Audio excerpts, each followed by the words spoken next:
बिहार में कोरोना की स्थिति भयानक हो चुकी है। कोरोना के कोहराम से बिहार की जनता कराह रही है।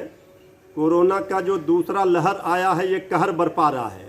सरकार का पूरा हेल्थ व्यवस्था चरमरा गया है। सरकार का सिस्टम ही पूरा संक्रमित है। सरकार आम लोगों को कैसे राहत देगी? अब सरकार ने कल सर्वदलीय बैठक बुलाई है। महामहिम राज्यपाल के नेतृत्व में कल बैठक होगी। सरकार को जो सलाह देना होगा विपक्ष की ओर से दिया जाएगा, लेकिन सरकार कोई ठोस कदम उठाए जिससे लोगों की जान बचाई जा सके। माननीय स्वास्थ्य मंत्री जी कह रहे हैं कि आईजीएमएस में 100 बेड बढ़ाए जाएंगे, कहीं 40 बेड बढ़ाए जाएंगे। 2000 से ज़्यादा संक्रमित लोग पटना में मिल रहे हैं। 40 बेड 100 बेड से क्या होगा? कहीं कोई सरकार ने व्यवस्था नहीं की। 1 वर्षों में आज आग लगी है तो कुआं खोद रहे हैं। तेजस्वी यादव जी लगातार सलाह दे रहे थे, आगाह कर रहे थे सरकार को, अस्पतालों की व्यवस्था ठीक कीजिए, टेस्टिंग बढ़ाइए, ऑक्सीजन वेंटिलेटर की संख्या बढ़ाइए। सरकार ने एक नहीं सुनी। आज जिस तरह से हालात बने हैं, मेडिकल इमरजेंसी के हालात लग रहे हैं। सरकार अविलंब ठोस कदम उठाए। विपक्ष सरकार को सकारात्मक सहयोग देगा, लेकिन सरकार की नाकामी को भी हम उजागर करेंगे। सरकार को लगातार सलाह देने के बाद भी सरकार अनसुनी करती है विपक्ष की बातों को। यही सबसे बड़ा दिक्कत है सरकार के साथ।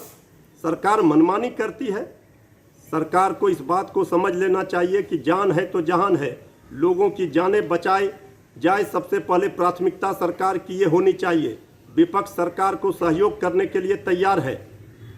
कोरोना जैसी महामारी ने फिर से बिहार को एक बार अपने चपेट में लेना शुरू कर दिया है। संक्रमण की दूसरी लहर पहली लहर से भी ज्यादा खतरनाक है।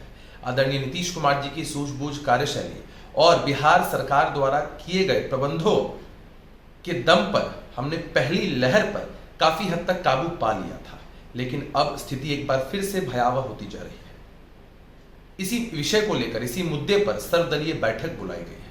कोरोना जैसी महामारी ऊंच नीच का भेदभाव नहीं देखती है, जाति धर्म संप्रदाय का भेदभाव नहीं देखती है।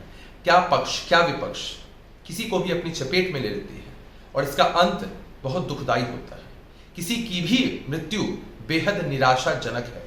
इसीलिए आम लोगों से तो हमारा आग्रह रहता ही है कि सरकार के साथ, प्रशासन के साथ समन्वय स्थापित करें। विपक्ष के लोगों से भी हमारा आग्रह है कि ऐसे मुद्दे राजनीति के लिए नहीं होते हैं। कोरोना मानवता की दुश्मन है और ऐसे मुद्दों पर सकारात्मक सूझबूझ, एक सकारात्मक विचार के दम पर ही ऐसे विषय पर जंग जीती जा सकती है।